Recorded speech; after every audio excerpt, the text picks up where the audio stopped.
Françoise Hardy face à la mort. Peine, joie, peur. L'interprète de Tous les garçons et les filles, qui a mis fin à sa carrière, se raconte, réunion de tous ses textes depuis 1962. Elle y a un an et demi, la chanteuse de 77 ans, atteinte d'un cancer et sourde d'une oreille, évoquait la fin de sa carrière. Elle entérinait définitivement cette décision, comme, grâce aux rayons et à une immunothérapie, je suis devenue sourde d'une oreille et j'ai la tête asséchée, gorge, nez, bouche, je ne pourrai jamais rechanter. Au micro, Françoise Hardy était mardi heureuse de pouvoir revenir sur ses premières années dans le métier, et s'est enorgueillie d'eux. Épuisée après de longues années de combat. Françoise Hardy était invitée sur les ondes pour faire la promotion de chansons sur Toi et nous, un recueil de tous ses textes accompagné de 16 commentaires. À cette occasion, l'artiste et ex-compagne de Jacques Dutronc a pris la parole au sujet de la loi sur l'euthanasie qui n'est toujours pas légiférée en France, contrairement à nos voisins belges. À ce sujet, la maman de Thomas Dutronc, qui se bat depuis 15 ans contre plusieurs cancers, éclaire, elle souhaiterait avoir le pouvoir de mettre fin à ses jours lorsque la douleur ne sera plus supportable.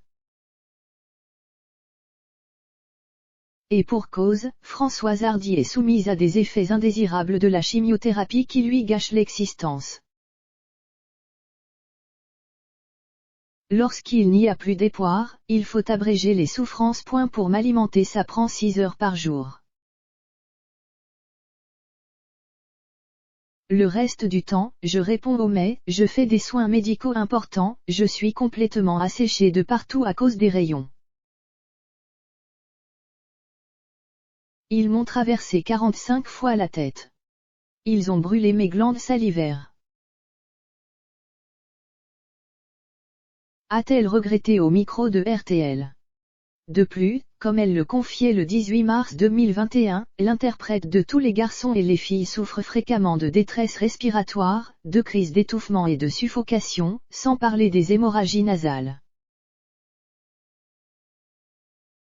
Un quotidien qu'elle qualifie aujourd'hui de cauchemardesque au point de demander le droit de mourir dans la dignité.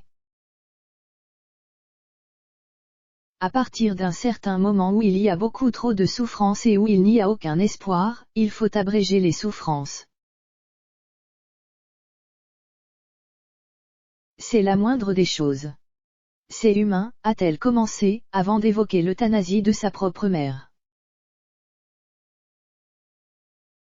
Ma mère a eu la maladie de Charcot qui est absolument insupportable. Ma mère a pu, avec ma complicité, se faire euthanasier. De savoir que son médecin pourrait l'aider et faire en sorte qu'elle soit euthanasiée quand elle ne voudrait plus continuer à vivre cette horrible maladie. Ça a été un confort extraordinaire, a-t-elle expliqué. Et de conclure, il faut que la France en fasse autant. Il faut faire cette loi. Mes premiers textes sont trop mauvais, avait rétorqué Françoise Hardy, lorsqu'on lui avait proposé de réunir ses textes en un seul et même recueil. Mais avec l'âge, la pudeur et la mauvaise estime de soi ont passé. 55 ans après ses débuts, elle publie Chansons sur Toi et nous, aux éditions des Équateurs. Bien plus qu'une compilation. L'icône de la variété française y partage quelques-unes de ses impressions, certains de ses commentaires, parfois sur plusieurs pages, parfois en une phrase. Je n'ai plus rien qui fonctionne normalement depuis ces thérapies et mes nuits sont pires que mes jours. Il y a toujours pire que ce dont on souffre soi-même, mais ce n'est pas une consolation. Confie-t-elle au magazine. Évoquant la crainte de se faire euthanasier un jour, elle ajoute « J'ai peur aussi de l'immense chagrin de la forme de séparation avec les êtres qu'on aime le plus au monde qu'est la mort. » Impossible de terminer sans prendre des nouvelles, comment allez-vous? Il y a un an et demi, la chanteuse de 77 ans, atteinte d'un cancer et sourde d'une oreille, évoquait la fin de sa carrière. Elle entérinait définitivement cette décision, comme, grâce aux rayons et à une immunothérapie, je suis devenue sourde d'une oreille et j'ai la tête asséchée gorge, nez bouche, je ne pourrai jamais rechanter.